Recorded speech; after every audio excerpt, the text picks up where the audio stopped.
And I think the next 25 years was a period when conservatives did have a chance to govern to some degree. In America, you never, it's not a parliamentary system, it's obviously not a dictatorship, you don't get a chance to do everything you'd like to do. But conservatives had a chance to put some of their ideas into practice. And for me, the big story of those 25, 28 years, let's call it, until 2008, is that a lot of those ideas worked. We really forget about that too much. We're so involved in the war of ideas sometimes that we forget that reality is the test, and they might not have worked. I mean, I remember the arguments about supply-side economics in 1980, 81. A lot of serious people, including a lot of serious Republicans and serious conservative economists, were very nervous that this would just lead to rampant inflation or would be a total flop, deficits would spiral out of control, and we'd get no accompanying economic growth. It was an untested theory. In foreign policy in particular, a lot of serious people, partly including Henry Kissinger, were extremely nervous about Reagan's challenge to the Soviet Union. We're not huge fans of the defense buildup. We're certainly not fans of the moral challenge to the Soviet Union that Reagan, along with Thatcher and John Paul II, and people like Solzhenitsyn and Sharansky and Havel really engaged in throughout the 80s. People thought that the entrance of religious conservatives into politics would doom conservatism in the Republican Party. There were lots of concerns, lots of skepticism, some of them not foolish, obviously. And yet, at the end of the day, I think one has to say, Reagan was an awfully successful president. His conservative policies mostly worked better than people expected, certainly in terms of, I think, getting the economy going, certainly in terms of ending the Cold War peacefully and successfully. That's something really that no one anticipated. Maybe Reagan did. He seems to have been the one person, more than his advisors, more than conservative foreign policy intellectuals, who really saw the weakness of the Soviet Union beneath all the toughness and all the armaments and all the bluster. And he saw that it could really crumble much faster than people expected. And it did in the late 80s, obviously. And then even in the 90s. Giuliani took over, I remember this well, in 93 in New York City. A lot of conservatives even thought the problems were you couldn't deal with them. We had, Jim Wilson, the greatest social scientist, I think, in the last 30, 40 years, had written articles saying, look, given the social problems we have, given the collapse of the family, especially in the inner city, given our problems in bringing up youth in America to be responsible adults, we may just have to live with this incredibly high crime rate for the foreseeable future. And Giuliani went in and was not willing to sort of be fatalistic, and thought that he could implement these policies that actually Jim Wilson and others had proposed for dealing with crime. And crime really plummeted. And I mean, New York City is, our oldest daughter lives in New York, and she can't quite, we used to visit it, of course, but when she was little then, she doesn't remember. She can't sort of imagine it when I say that you would not have lived in New York if you had graduated from college in 1985 or 1989. You and your husband would not have thought, oh, this is such a cute, chic place to live, and and despite the real estate bubble bursting, it's still awfully expensive, and new neighborhoods keep getting improved. Not in Lower Manhattan, and now up to Brooklyn and Queens, and I mean, that was the opposite in the 70s and 80s. And there was a lot of doom and gloom about our inner cities, about crime, welfare reform. Charles Murray wrote his book, I think it was published in '84, Losing Ground, and everyone regarded it, and I did too. A wonderful book, but kind of a plaintive cry for what could be and what would never happen. Congress did do welfare reform in 1996. Bill Clinton vetoed it, I think, twice, and then finally signed it. The rolls went down, dependency went down, unemployment went up, and incidentally, even in this recession, a very bad recession we're having now, there are no costs to restore the old system. Everyone knows how bad it was, how wasteful it was, and how bad it was actually for the recipients of welfare. So on a lot of issues, I would say, the courts, the need for some kind of respect for the original Constitution even, they've either been pretty significant conservative victories or certainly, I think, conservative inroads and successes. One of the impressive things is as I say, afterwards it all looks kind of inevitable, but if you really go back and look at it at the time, it was not as obvious as it now seems that these were the right policies. Well, every good thing comes to an end, and in a way, I'd say the Reagan conservative moment really came to an end in 2006 or 2008. Somewhat because of mistakes in the Republican Party, mistakes in the Bush administration, mistakes in the Republican Congress, somewhat because it just ran out of steam. All political movements really do. somewhat because of some bad luck, I would say. I mean, Bush in 05 and 06 had a particularly horrible first 2 years of his second term, some of which he deserves some blame for, probably, the failure to adjust in Iraq in particular, which Chris and I argued with the Bush administration at length about, and they were kind of stubborn, some of those people, more stubborn than others, and wouldn't send in more troops and wouldn't adjust the counterinsurgency strategy. Iraq was going badly, then of course Katrina was a fiasco. It wasn't a fiasco. It was magnified by the media, but it really was still a fiasco of governance. The Social Security Reform Plan was not explained well and ended up going nowhere. Republicans shot themselves in the form of circular firing squad, maybe it's the better way to say it, on immigration in particular, and that was a horrible fight in 2006. And so, 2006, Republicans lost both houses of Congress. And I think that probably was the beginning of the end of a moment of general Republican and conservative progress. You know, it's not like Republicans and conservatives didn't govern everything from 1980 by any means to 2006, but generally the momentum was in their direction. In most states, in Congress, they had held either the presidency or Congress for all but 2 of those years, from 80 to 2006. That's a pretty long stretch, 24 out of 26 years to have either Congress or the White House. And that crumbled in 06 in a big Democratic wave. And it was a big moment, actually. You know, if you look at the 5 congressional elections, political science, no, but it's kind of interesting. The 5 congressional elections from 96 to 04, 96, 98, 2000, 2002, 2004, there was very little, it was a very stable system in a way. There were some bitter fights, impeachment and the like, Bush, Gore, but the country was evenly divided.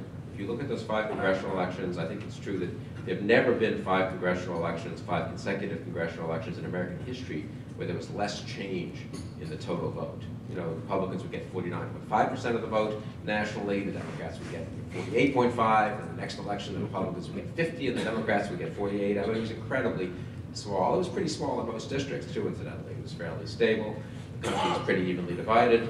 That Bush-Gore, in a way, was the emblem of that even division. I think in none of those elections was there a bigger swing bigger than 12 seats in the House. The Republicans had a pretty small majority to start with, and basically they drifted down, then popped up a little, and drifted down a little more. Very stable. 06, in retrospect, was a real breakup of the system, of that system, not that system, but that moment in American politics. And really a moment that had been developing for 25 years.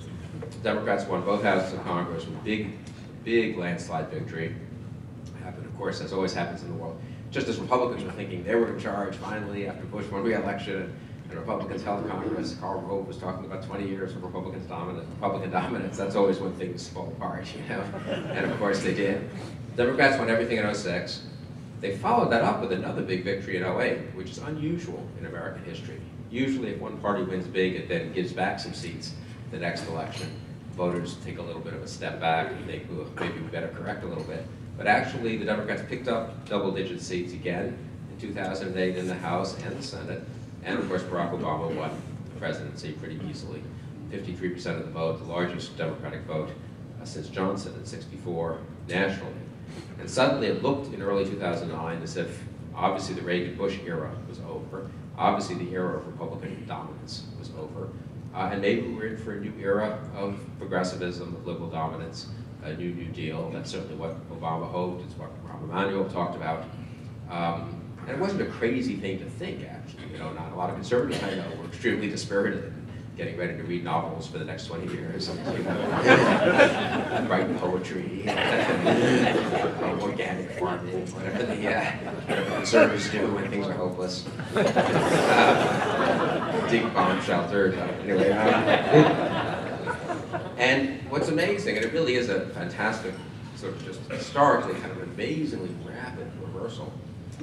What's amazing is how quickly in 09 those dreams or nightmares of total liberal dominance collapsed. I think Obama made some mistakes. I mean, the truth is, if Obama were a really skillful politician in the way Franklin Roosevelt was, I'm not sure that he wouldn't be much stronger today than he is. Even though his policies were wrong and ultimately were going to run into reality, he could have done things in a different order. If he'd done the financial stuff first, gone after the banks a little bit, and pushed a bipartisan type of financial reform bill, it would be very hard for Republicans to resist that in early 09, right after the financial crisis. Instead, he pushes a partisan stimulus and Obamacare and cap and trade and a card check. And I think he made it easier for conservatives to recover. Reality made it easier for conservatives to recover. We had a pretty good test in 2009 of liberal policies. You know, they controlled everything. Conservatives were totally on their back heels. Bush was discredited. They pretty much could pass what they wanted in the first few months, and they did. A huge stimulus. It was a good test of Keynesianism, and it didn't work. I mean, this isn't me saying it. If you look at Christina Romer's own charts about what the stimulus was supposed to produce, it didn't produce that. And instead, it produced, in fact, mountains of debt that we're now going to have to work to get out from under. In foreign policy, Obama gave the Cairo speech, which was a real, I think, fair statement of his real worldview. And he kind of thought that because he was president now, and he gave this speech, and he adjusted some of Bush's policies, and certainly adjusted a lot of Bush's rhetoric, that somehow the attitudes of the world would change, and sort of the harsh realities of foreign policy would go away. I don't think he even believes that anymore, honestly. His foreign policy isn't quite what I would want, but he certainly has backed off from the kind of utopianism of the Cairo speech. Now he's just running a kind of reactive, not terribly effective in my view, but much more conventional foreign policy with much too much of an instinct to get out of places like Iraq and Afghanistan, in my opinion. But nonetheless, he's sort of lost the utopianism of the Cairo speech. So liberalism ran into reality, and reality, as always happens, and that was one of the biggest things that happened in 2009. And the third, so Obama made mistakes. Reality was reality. And the third thing that happened, I would say, in 2009 and 2010 is the public, the American public, just turned out not to really be interested in big government, welfare state liberalism. In this respect, I was personally surprised by this. I mean, the Tea Party movement, the electoral reversals in 2009 were really astonishing. I mean, in Virginia, where I live, Obama carried by 5 points in 2008. And in 2009, Bob McDonnell, the Republican running for governor, won by 17 points. He won against a perfectly respectable Democrat, incidentally. He was not he wasn't even that left-wing, a Democratic state official. It was a state that had been governed by Democrats for 2 successive terms, Mark Warner and Tim Kaine, and honestly, much as I hate to admit it here, was in pretty good shape. They had been pretty moderate Democratic governors. It wasn't like Virginia was in rebellion against, Warner or Kaine or Jim Webb, whom we elected in 2006 to the Senate. And yet, McDonnell won by 17 points, and of course, Chris Christie, New Jersey, won by, 3 points, I think, in a state that Obama had carried by 12 or 14. So think about that swing in 1 year. So 17 point swing, a 20-point swing. It's very unusual in American politics. And it shows, I think, the degree to which the Obama administration and the Democratic Party and Nancy Pelosi was calculated. It shows the degree to which, though, the American public was still committed deep down to fairly conservative policies, if properly implemented, if properly explained, and if adjusted, obviously, for new realities. They weren't going to forgive Bush for having a financial crisis happen on his watch, and we could all say, well, the Democrats in Congress had something to do with that too. But the truth is, he was president, the Republicans controlled Congress until 2006.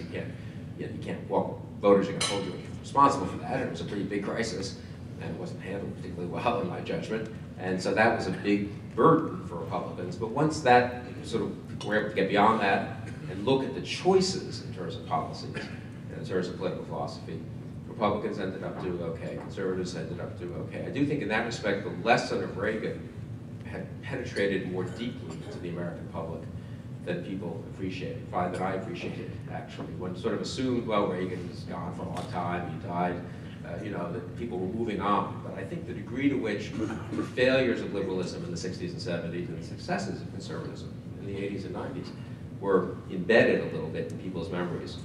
We probably underestimated that. Obama certainly underestimated it, and they got pretty badly crushed in 2010 in a huge Republican wave, and a big conservative wave, and a big conservative populist wave, in a healthy sense, I think. I mean, it was time for some fresh blood.